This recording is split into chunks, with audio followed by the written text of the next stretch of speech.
মুর্শিদাবাদের রাজনীতি এখন গরম, চলছে আক্রমণ পাল্টা আক্রমণ। একে অপরকে 1 ইঞ্চি জমি ছাড়তে নারাজ। একদিকে হুমায়ুন বাবু, অন্যদিকে অপূর্ব বাবু। মন্তব্য চলছে পাল্টা মন্তব্য, তুমুল বাকযুদ্ধ। হুমায়ুন কবির বনাম অপূর্ব সরকার।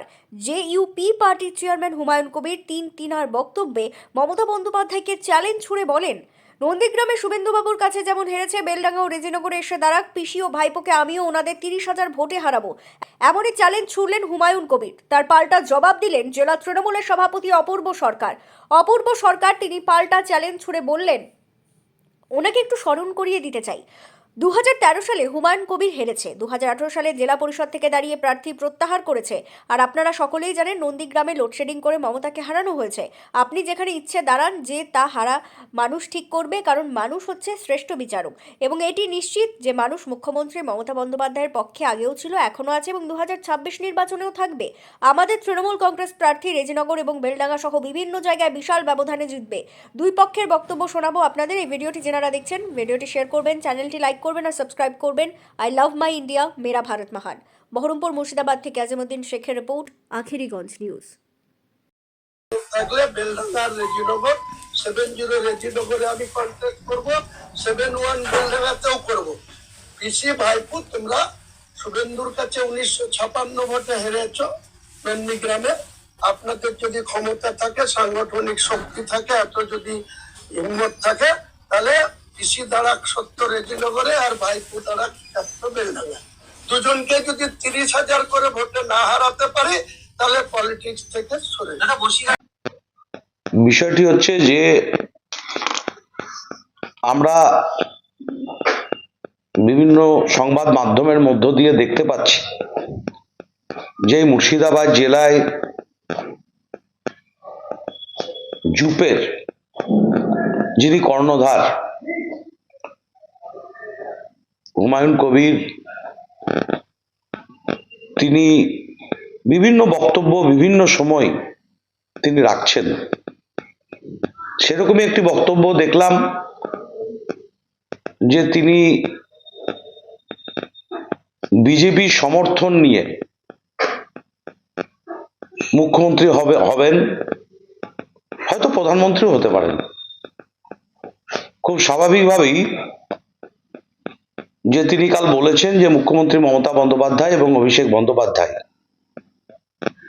তাদেরকে চ্যালেঞ্জ জানিয়ে ভোটে দাঁড়ানোর জন্য বলেছেন। আমি উনাকে একটু স্মরণ করিয়ে দিতে চাই বিগত দিনের কথা। অনেকে স্মৃতিভ্রম হয়, তা ওনার স্মৃতিভ্রম হয়েছে কিনা আমি জানি না, মানুষ বিচার করবে। যে 2013 সালে তিনি তৃণমূলের মন্ত্রী ছিলেন,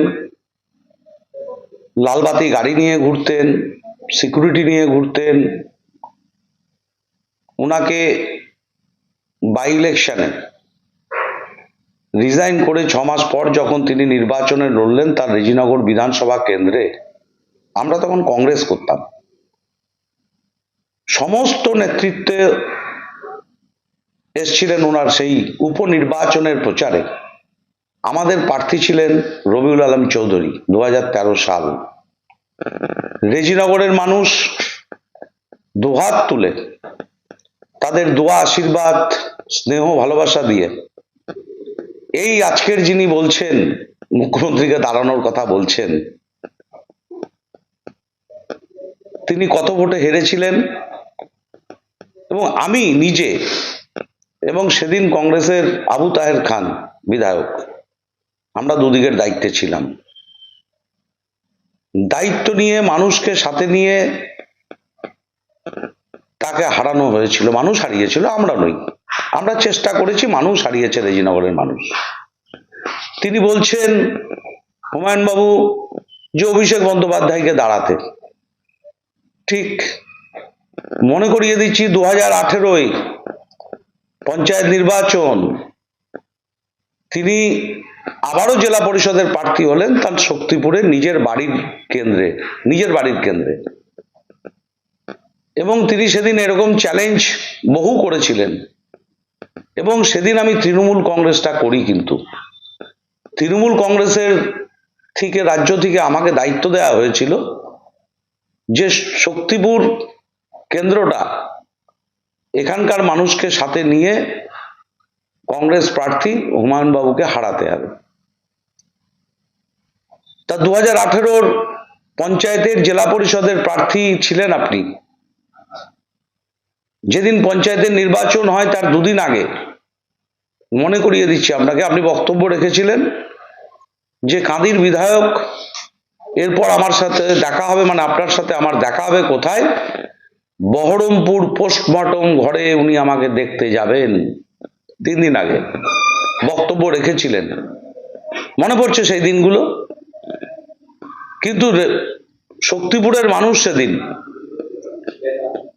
দুহাত ভরে তৃণমূলকে, মমতা বন্দ্যোপাধ্যায়কে, অভিষেক বন্দ্যোপাধ্যায়কে সমর্থনের মধ্য দিয়ে পঞ্চায়েত নির্বাচনের দিন সকাল 10টার সময় আপনার নিজের বাড়ির কেন্দ্রে আপনি প্রার্থী পদ প্রত্যাহার করেছিলেন। সেদিনও কিন্তু শক্তিপুরের দায়িত্বে তৃণমূল কংগ্রেসের পক্ষ থেকে আমি ছিলাম, মানুষকে সাথে নিয়ে।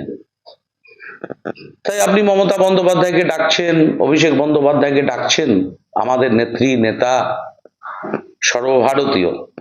তিনি, আপনি নন্দীগ্রামের কথা বলছেন, বললেন না তো? 2 দিন আগেও তো বলতেন যে লোডশেডিং করে মমতা বন্দ্যোপাধ্যায়কে হারানো হয়েছে। টিভির পর্দায় তো আমরা দেখেছিলাম যে মমতা বন্দ্যোপাধ্যায় উইন হয়েছে, আপনাদের সাংবাদিকরা দেখিয়েছিলেন। তারপর লোডশেডিং এর মধ্য দিয়ে কি হয়েছে বাংলার মানুষ তা জানে। তাই আপনাকে আবারও আমি অনুরোধ করলাম, আপনি দুটো গানে সবগুলোতে দাঁড়ান, আপনি আসুন আপনার নিজের বিধানসভা কেন্দ্র ভরতপুর, সেখানেও 3য় সিট হিসাবে আপনি দাঁড়িয়ে যান। জেতা হারা মানুষ ঠিক করবে, কারণ মানুষ হচ্ছে শ্রেষ্ঠ বিচারক, মানুষ রায় দেবে। এবং এটা নিশ্চিত মমতা বন্দ্যোপাধ্যায়কে সামনে রেখে অভিষেক বন্দ্যোপাধ্যায়ের নেতৃত্বে সাম্প্রদায়িকতার বিরুদ্ধে, ধর্মনিরপেক্ষতার পক্ষে মুর্শিদাবাদের মানুষ বারে বারে প্রমাণ দিয়েছে। 2026-এও সেই প্রমাণ দেবে। উন্নয়ন, শান্তি, সমৃদ্ধি, সৌভ্রাতৃত্ববোধ, সংহতিকে সাথে নিয়ে মুর্শিদাবাদের মানুষ মমতা বন্দ্যোপাধ্যায়ের পক্ষে থাকবে, অভিষেক বন্দ্যোপাধ্যায়ের নেতৃত্বে।